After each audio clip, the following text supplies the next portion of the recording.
In the shadowed valleys of Laconia, where the Eurotas River winds like a silver vein through fields tilled by the bowed backs of the Helots, every autumn at the first chill of the Carnaia festival, Sparta's 5 Ephors, cloaked in black, faces hidden behind ceremonial masks, gathered in the dim sanctum of the skiers to perform a ritual older than Lycurgus himself, a whispered declaration of war not against Corinth or Athens, but against the very people who fed, clothed, and armed the red-cloaked masters. The Helots, those state-owned slaves descended from the conquered Messenians and Laconians, who outnumbered the Spartiates 10-1, and whose labor produced the barley, olives, and iron that sustained the most feared warrior society in Greece. And in that sacred moment, the Ephors intoned the ancient formula, "Let war be declared upon the Helots," unleashing the Krypteia, a cadre of elite Agoge graduates barely past their 20th year, armed only with daggers and cloaked in darkness, to stalk the countryside and legally murder up to 2,000 of the strongest, most productive, and potentially rebellious Helots in a calculated cull that maintained terror, prevented uprising, and ensured the survival of a citizen body that had dwindled to fewer than 8,000 full homoioi by the 5th century BCE. The Krypteia was not mere brutality, it was a meticulously engineered instrument of demographic control, a blood tax levied annually to keep Sparta's fragile social pyramid from collapsing under its own weight, for the Helots were not chattel slaves in the Athenian sense, but a subjugated nation, hereditary serfs bound to the kleros land allotments, required to deliver 50 medimnoi of barley per citizen annually, forbidden to own weapons, sing Spartan songs, or even walk the roads at night without a lantern. Yet they were the backbone of the economy, harvesting the crops that freed the Spartiates for endless drill, forging the bronze that clad their shields, and breeding the next generation of laborers whose numbers grew while the citizen population shrank due to the Agoge's high mortality, the refusal to accept bastards, and the constant casualties of border skirmishes. By the time of the Peloponnesian War, the ratio had become perilous. 8,000 Spartiates ruling over 80,000 Helots in Laconia and 150,000 in Messenia, a powder keg that had exploded twice before, in the Second Messenian War of the 7th century and the Great Revolt of 464 BCE following the earthquake, and the Ephors, elected annually from the citizen body and vested with near absolute power, understood that passive oppression was insufficient. Active, ritualized terror was required to prevent a third cataclysm. The process began with the census. Every spring, Helot overseers, usually perioikoi appointed by the Ephors, conducted a meticulous count of the slave population, measuring not just numbers but productivity, which Helots had exceeded their barley quotas, which had sired the most sons, which had been seen wrestling in secret or singing Messenian dirges under their breath. And from these records a list was compiled, the strong ones, the potential Aristomenes, the men whose physical prowess or quiet defiance marked them as threats to the social order. These names, perhaps 3,000 in a given year, were sealed in clay tablets and delivered to the Ephors during the Hyacinthia, where they were reviewed in secret session, cross-referenced with Krypteia scout reports, and winnowed to the final 2,000. A number calculated not arbitrarily but with cold precision, enough to decapitate any nascent leadership without depleting the labor force so severely that the next year's harvest failed, for Sparta was a machine, and the Helots were its fuel, and the Ephors were its engineers. When the declaration of war was made at the Carnaia, the Krypteia was unleashed. These were the best of the Agoge, youths who had survived the flogging at the altar of Artemis Orthia, the starvation winters, the ritual theft of cheese from the goddess's sanctuary, and now, cloaked in black wolfskins, faces smeared with ash, they were given daggers forged in the state armory and sent into the night with a single mandate: kill cleanly, kill quietly, leave no trace.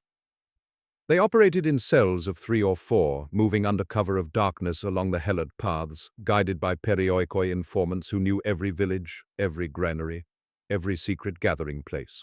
Their targets were not random. The Krypteia carried wax tablets with names, descriptions, and locations, and they struck with surgical precision. A Helot named Pantius, who had harvested 60 medimnoi instead of 50, found with his throat cut in his barn, his body arranged to look like a suicide. A Messenian singer called Lysimachus, whose voice had stirred forbidden pride, discovered drowned in the Eurotas with stones in his cloak. A young Helot wrestler, Eucrates, whose muscles rivaled a Spartiate's, found with his hamstrings severed and left to bleed out in a ditch. The killings were not announced. There were no public executions, no crucified bodies along the roads, as after the 464 revolt, the Krypteia's genius was its invisibility. A Helot would vanish, his wife told he had fled to Arcadia, his children reassigned to another kleros. and the community left a whisper of ghosts and curses, the uncertainty more terrifying than open violence. This was psychological warfare at its most refined. Every Helot knew that excellence could mean death, that a good harvest might be his last, that the very strength that made him valuable also made him dangerous. The message was clear: do not stand out, do not lead, do not dream, for the night had eyes. And the Ephors war never ended. The Krypteia served multiple functions beyond simple culling. It was a graduation rite for the Spartan elite, a final test of stealth, loyalty, and ruthlessness. A youth who returned with blood on you. His dagger was welcomed into the Syssitia as a full citizen. His place at the black broth table earned by the murder of a man who had fed him since childhood. It was also an intelligence network. Krypteia agents infiltrated Helot gatherings, listened to conversations in the fields, mapped secret routes through the Taygetus passes, and reported back to the Ephors with details that shaped the next year's census. And it was a pressure valve. By targeting the strongest and most resentful, the Krypteia prevented the formation of a Helot aristocracy that might organize resistance, ensuring that the slave population remained a leaderless mass, perpetually off balance, perpetually afraid. The system was not without risk. Occasionally, a Krypteia cell was ambushed.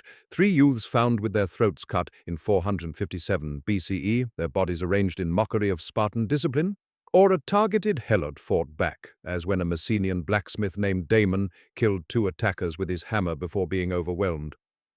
Such incidents were rare but instructive. The Ephors adjusted, sending larger teams, striking during festivals when Helots were drunk on unwatered wine, or using poisoned fig cakes left as gifts from anonymous masters. The Krypteia adapted, evolved, and endured, a shadow institution that operated for centuries with such efficiency that even Thucydides, no friend of Sparta, could only hint at its existence, writing cryptically of certain practices that kept the Helots in check. The human cost was incalculable. Over a century, the Krypteia's annual quota of 2,000 meant 200,000 Helot deaths, fathers, sons, potential leaders, culled before they could threaten the state. Entire lineages were extinguished. The descendants of Aristomenes hunted to extinction, the bloodlines of Messenian kings reduced to whispers. Yet the system worked. Sparta avoided another major Helot revolt for over 2 centuries, from 464 BCE until Epaminondas's invasion in 370 BCE, a stability purchased with rivers of unseen blood. The Helots, for their part, developed their own countermeasures, secret signals, hidden shrines to Messenian heroes, a culture of silence and coded language. But never again did they rise en masse until Thebes broke the Spartan spell. Archaeologists today find the Krypteia's fingerprints in the strangest places. A mass grave near Amyklai with 47 male skeletons, all aged 20-35, all with slit throats and no grave goods. A cache of wax tablets in a Laconian cave, inscribed with Helot names, and the lambda of the state. A child's clay toy shaped like a wolfskin cloak, buried with a Helot infant as a ward against the night. The annual blood tax kept Sparta alive, but it also preserved it in amber, a society that could only exist by devouring its own future, culling the strongest of its slaves to protect the weakest of its citizens, a machine of terror so perfect that it functioned in silence, leaving no monuments, no songs, only the endless whisper of daggers in the dark and the knowledge that in Sparta, excellence was a death sentence and survival demanded invisibility.